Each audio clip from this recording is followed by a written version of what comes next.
Good morning, everyone. Josie here, and this is our podcast this week. We are going to be talking about the monthly theme, which we introduced this week in studio, and also it's all over your app. So if you haven't already, go and dive into the app, and you'll get some more teachings around being brave and some direction on where we're kind of heading this month as part of our asana practice, but also our overall practice as yogis trying to balance our life. And Ayurveda, which is the sister science to yoga, being that kind of umbrella science that is a science of life, a science of balancing our life.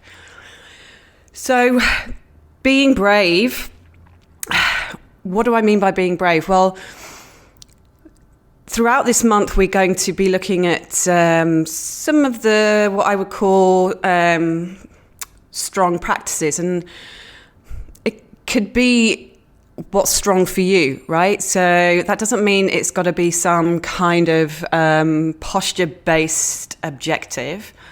But those things that you maybe you avoid doing, maybe think you can't do. Maybe those things that you have that voice in your head saying, I'm not ready for that, I could never do that. So strong practices can also be like increasing your capacity to exhale or stay with the retention of the breath without your mind freaking out. That's a massive part of our pranayama practice. Your strong practice might be sitting and being still in meditation and just being with that monkey mind, wrestling with it to bring it back into a place of steadiness and ease. So it's about finding what makes sense for you, as always, as we go through our practice, as we study, as we become more aware of ourselves. We can start to design and craft our practices in ways that really help support us and bring the balance back.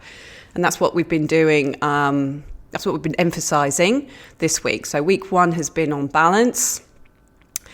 I've kind of been teasing you into the idea of some more kind of balancing the postures. So literally taking that to mean, how do we balance ourselves during a posture which is designed to create instability? And remembering that being in balance inspires us to make those choices that are going to keep us in balance. So it's a really important part of our journey to start to understand when we're in balance and when we're not in balance, and what happens in those moments. Usually, we're out of control, right? We're not showing up as our best self, and we're literally responding to the situation automatically, or in a way that maybe we have kind of dealt with things in the past, but again, it's been a trigger response rather than a conscious balance choice.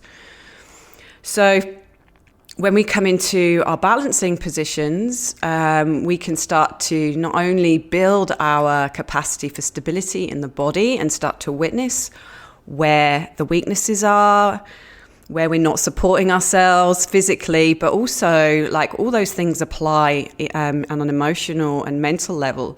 Like when things throw you off course, when you become uncentered, how do you respond in those moments, right? Can you keep your cool? In our anchor practice, that's where we start that work of developing our capacity to keep the mind steady, keep the mind grounded, and get the body strong and stable so that we can cope with imbalance, so that we can cope with things throwing us off course. So we're being brave in the way that we are starting to take a good look at where the imbalances are. And a lot of the time we can feed our imbalance, like it feels kind of familiar, so that's where we want to hang out the most, even though it might not be serving us. So, the bravery part of the practice is to really look and see and be honest. Like, are you overdoing things? Like, are you depleting yourself unnecessarily?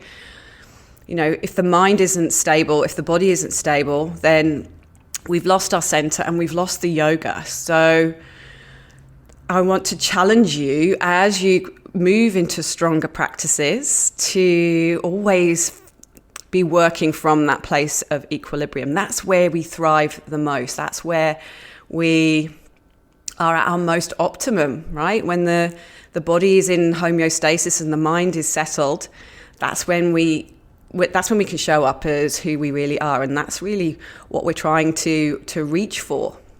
Our true self, not the self that's kind of agitated and layered with conditioned thinking and automatic impulses. So that's what we've been doing this week. But as always, we're always working with all of these concepts, but we just kind of break them down to give them a little bit more focus. And that leads me into next week, because that's going to be our kind of umbrella theme under the whole theme of bravery. So we're going to be working on focus as a way of nudging ourselves out of our comfort zone. So that's what I mean by being comfortable with the status quo, with the current imbalance. Even though it's not something that's serving us, we've become acclimatized. We've become, almost resigned to that imbalance, and it just feels familiar. So we need to really focus and find our way out of that, nudge ourselves with kindness into that place where we are being brave and we are moving into a stronger practice and a stronger, more capable version of who we are. So we're going to be focusing more on what we want rather than what we fear. And again, using some postures that might challenge you, but also it's not just about the posture work, it's about the breath work, it's about the meditation, it's about holding space for yourself and really giving yourself the opportunity to find out who you are when you're free of all the imbalance.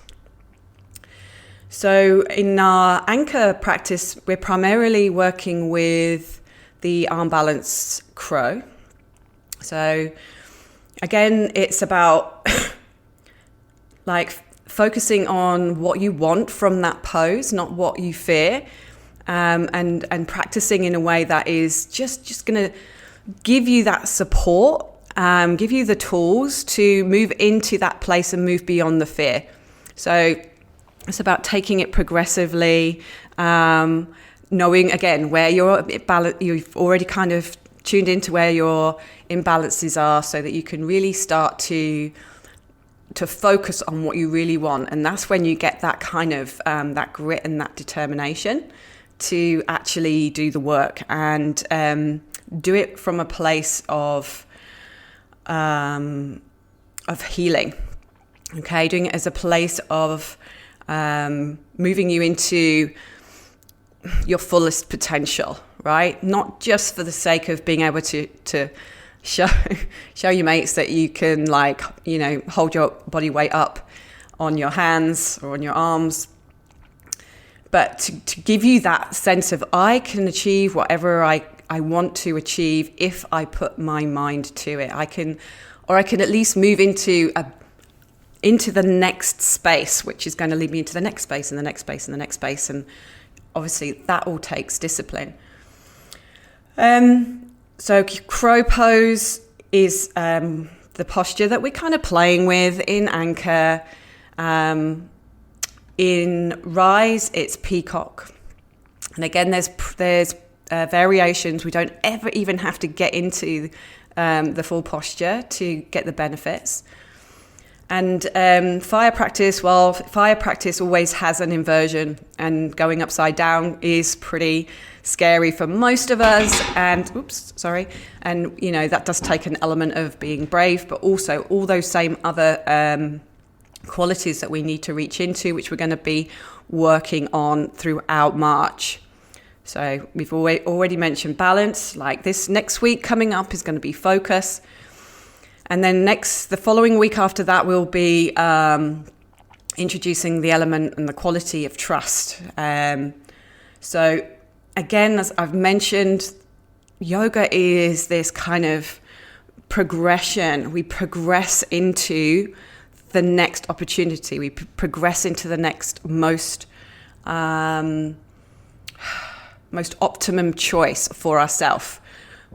It's a process. And so we're going to emphasize the idea that we need to bring that element of trust, even if we are not sure of our capabilities right now and what's possible for us.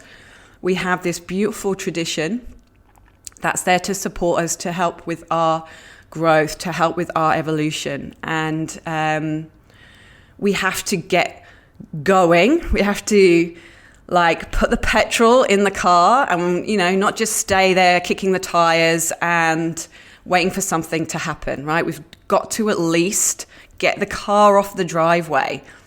Have you got your car off the driveway yet, right? Are you ready to just do that next step and follow the process?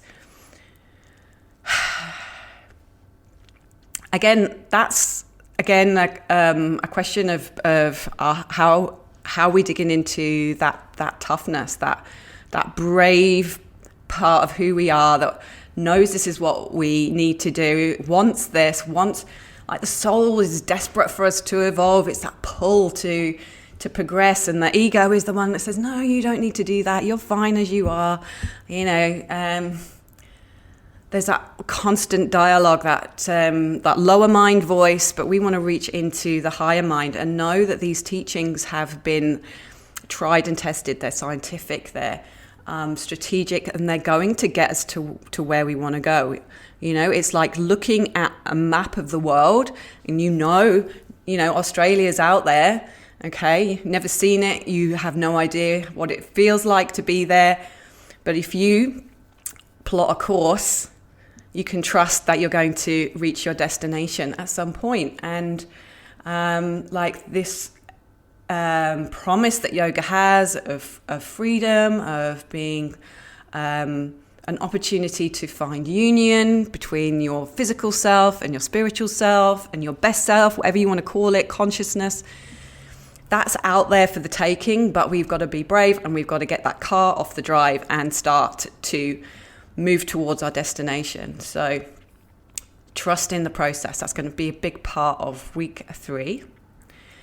It's a long month. So we've got 5 weeks in March. So week 4 is the discipline, because we can get out, we can get that car on the road, but then we've got to keep driving. We've got to have that discipline to keep moving towards our goals, to keep moving to where it is that we know we want to go, and keep kind of checking in on that voice that tells us that we can't, that we're too old, we're not good enough, we're not healthy enough. All those shoulds, shouldn'ts that start to kind of, start to put the brake on your progress. Sticking with anything takes discipline, and we've got to learn to cultivate that through our practice and through our commitment to ourselves. And it's not an excuse to be harsh on ourselves and to kind of berate ourselves for when we don't show up. It's more about plugging in to your faith that if you show up, if you practice, if you set aside the time, you'll get there, right? The practice works. There's so much data on the practice. It's been, as I said, 5,000 years in the making, and it's harsh, but there is that element of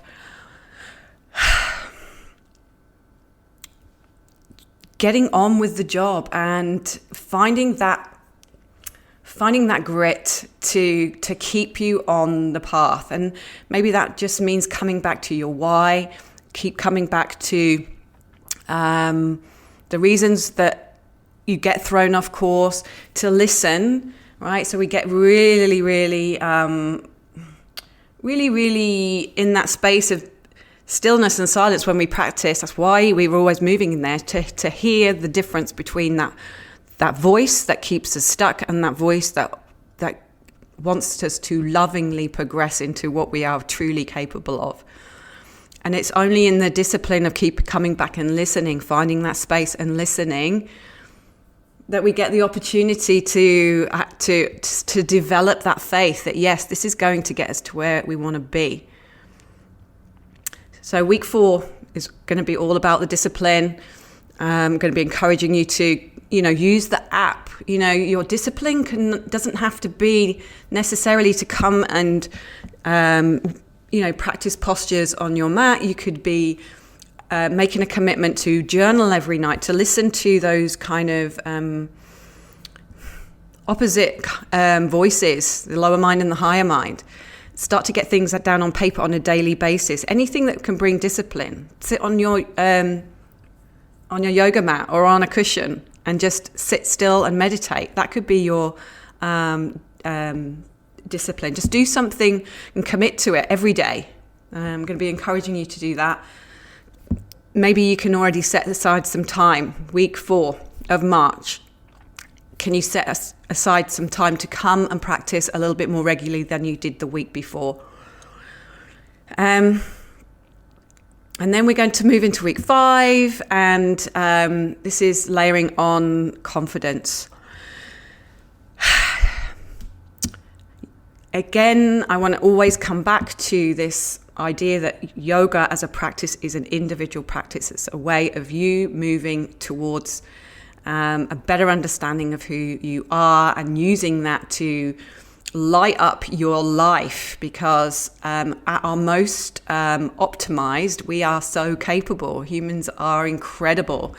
We kind of get so lost in the dullness and the mundane and the day-to-day that we forget just how incredible we are. And if we use this wholeness of who we are, and if we can connect with it on all levels, then we can really power up our